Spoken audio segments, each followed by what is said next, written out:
झटपट. कशी इंग्लिश शिकायची आपल्याला? झटपट. झटपट इंग्रजी शिकूया. काय करायचं बघा आपल्याला. आपण जे दररोज वाक्य बोलतो त्याचे वाक्य दिसत आहेत तुमच्या समोर. हे सगळे वाक्य मराठीमधले आहेत आणि हे वाक्य आपण दररोज उठता बसता शाळेत घरी नेहमी हे वाक्य आपण बोलतो. पण या वाक्यांना इंग्लिश मध्ये काय म्हणतात हे आपल्याला येत नाही. पटकन येतं का तुम्हाला? नाही. झटपट करायचं असेल कृष्णा, हे जर आपल्याला चांगल्या पद्धतीने शिकायचं असेल तर आपल्याला काय करावं लागतं?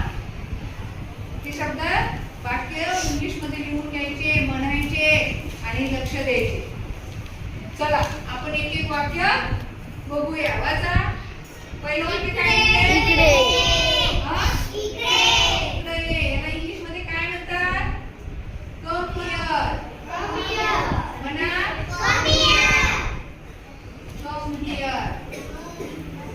उद्याला येताना तुम्हाला कृष्णा लक्ष द्यायला. उद्याला येताना मी तुम्हाला काय करणार आहे? तुम्ही आल्यानंतर मी तुम्हाला हे मराठीचे शब्द वाक्य विचारणार आहे आणि तुम्हाला त्याचं इंग्लिश मध्ये ट्रान्सलेट करायचं आहे. समजलं? बघा. तिकडे जा. Go back. ना. तिकडे जा. Go there. काय म्हणायचं? Go there. काय म्हणायचं? म्हणा सर्वांनी. Go there. आता इकडच्यांचं कोणाचंच लक्ष नाही, कारण तुम्ही जर खाली बसले असते तर चांगल्या पद्धतीने तुम्हाला आणखी पाहायला मिळालं असतं, शिकायला मिळालं असतं. बरं. आता बघा पुढचं वाक्य बघा. खाली बस.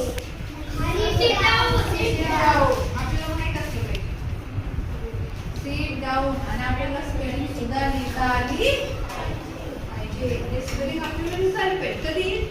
जर आपण हे शब्द पाठ केले तर.